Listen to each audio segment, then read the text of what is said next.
Pemkab Karangasem kembali menggelar Festival Subak di Taman Sukasada Ujung Karangasem. Acara tahunan tersebut juga dirangkaikan dengan International Coconut Festival. Festival Subak dan International Coconut Festival dibuka secara resmi oleh Ketua Umum Koalisi Pemerintah Daerah Penghasil Kelapa atau KOPEK, Nelson Pomalinggo.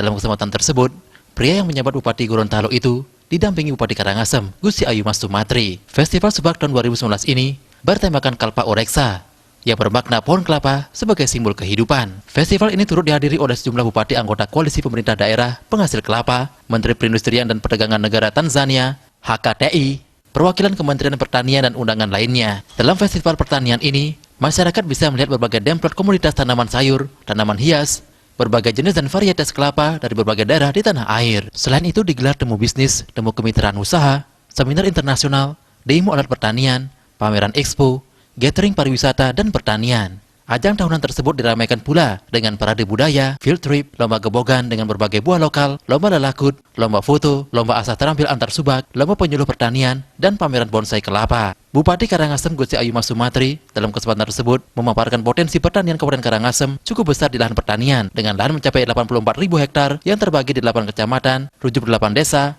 190 desa adat dengan 500.000 penduduk. Meski potensi pertanian cukup menjanjikan, sebagian besar lahan pertanian masih didominasi oleh lahan kering. Komoditi pertanian terbesar di Karangasem, salah satunya adalah Kabupaten Karangasem, memiliki 8 juta pohon salak gula pasir, 1,2 juta pohon mete, 17.000 ekor sapi, dan 18.000 hektar tanaman kelapa, baik kelapa dalam maupun kelapa genjah. Melalui festival pertanian ini, Pemkab Karangasem berkomitmen menjadikan petani dan pertanian di Karangasem semakin produktif menuju petani yang sejahtera. Kegiatan tersebut sekaligus menjadi upaya mengembalikan kejayaan kelapa Indonesia. Kedepannya, Pemkab Karangasem akan lebih memperhatikan komoditi kelapa karena sangat prospektif dan potensinya besar di Karangasem.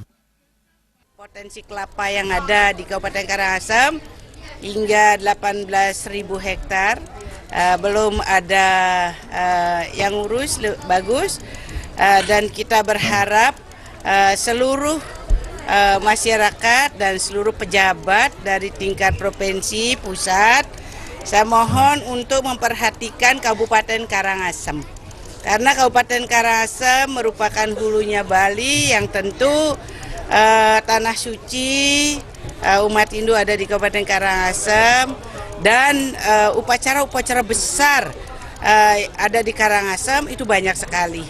Maka kebutuhan kelapa itu masih kurang. Sehingga mari kita menanam kelapa sebanyak-banyaknya. Sementara Ketua Umum Koalisi Pemerintah Daerah Penghasil Kelapa, Nelson Pomalinggo, menyambut baik ide Bupati Karangasem yang menjadikan Karangasem sebagai taman mini kelapa Indonesia. Komoditi kelapa di Karangasem diharapkan bisa terus berkembang dan bisa bersinergi dengan pariwisata. Agar berhasil mengembangkan kelapa, ia menyarankan agar ada riset tentang kelapa, pengolahan kelapa, bagaimana perdagangan dan industrinya, dan kerajinan kreatif berbasis kelapa. Memeriahkan ajang tersebut, Bupati Karangasem, Wakil Bupati, dan Wakil Ketua DPRD Karangasem turut menari dalam sentra tari yang berjudul Cikal Bakal Kelapa. Riase dan Saputra, Bali TV.